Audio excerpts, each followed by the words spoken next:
Hello, my name is Mark McDermid. I'm a seed and stock specialist with Forest Canada. Today I'm going to review some planting practices for either homeowners or people that want to do community tree plants. There's a few things, a few tools that you'll need, a few best management practices that you can have. So let's start with tools. So tools, obviously you're going to need a shovel or a spade of some sort. Doesn't really matter, it can be a round mouth or a square mouth shovel.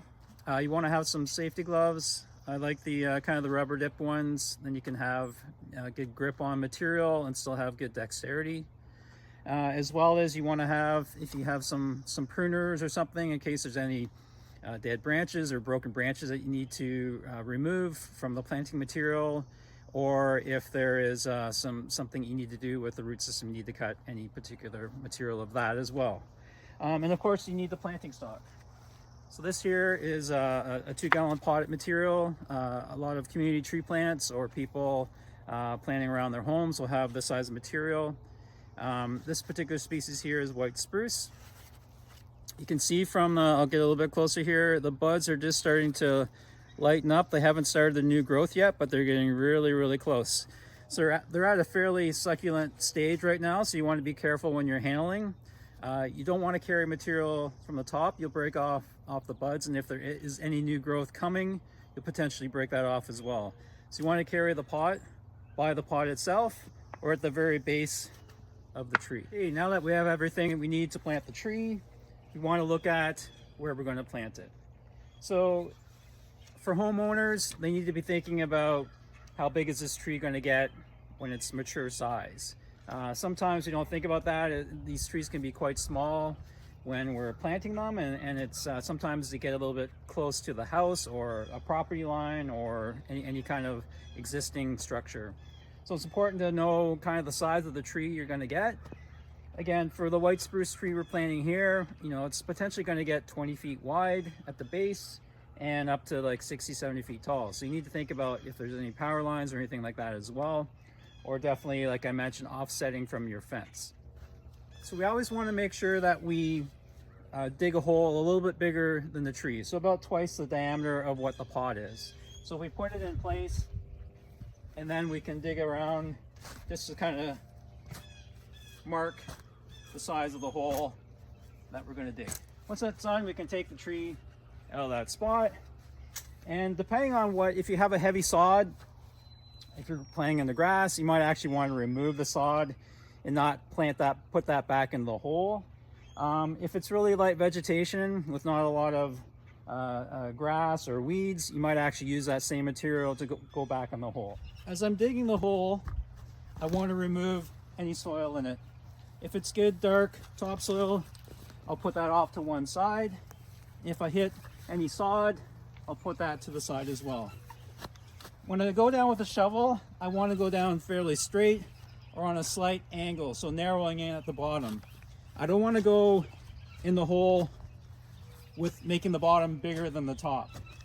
That has potential to leave air pockets after the tree's planted, which we don't want to do because the roots will dry out and there won't be good soil contact. Now that my hole's dug, I want to make sure it's the proper depth for my tree. With a tree, you want to make sure that you're not burying it too deep or too shallow. So where the soil level is on the tree is where the top of the soil should be when it's planted. You don't want to have soil up onto the green tissue of the tree. That will be detrimental to the tree. Or if it's too high up, you'll have exposed roots which would dry out from the environment as well, which isn't great. So anyway, so you can put the tree in the hole with the pot on just to kind of see where you are. Here I'm way too deep, so I'll just pull the tree back out, put some of the soil in the bottom. So the thing with potted material is often because it's a plastic container, you can get some roots that come in and spiral around the pot, which is what you don't want. So if you plant a tree without disturbing this, these roots will continue to grow in a spiral, which is not good. It won't allow for good lateral root development for structure and stability down the road, and it'll be detrimental to the tree eventually. So what we want to is disturb these roots. We want to make sure that they're not circling. So you want to actually be fairly aggressive when we're looking at this. Want to pull these roots apart.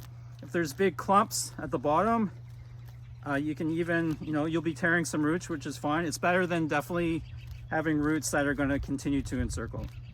So we're ready to go. So we'll take the tree, put in the hole, again making sure the soil level is okay. I'm just going to put a touch more soil in. So we're good. So the top of our root ball is equal to the top of the sod, which is where we want it. Now we're going to backfill the soil around the tree.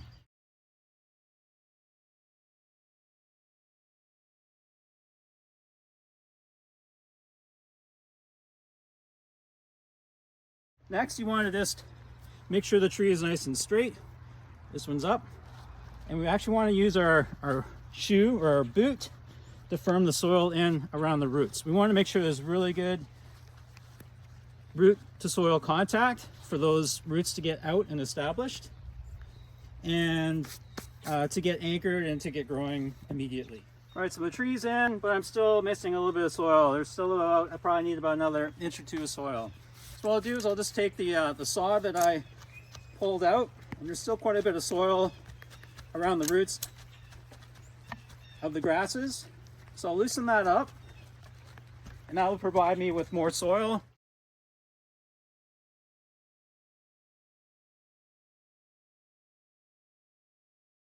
So there's a very light depression around the tree, which is good. It's actually almost like a saucer.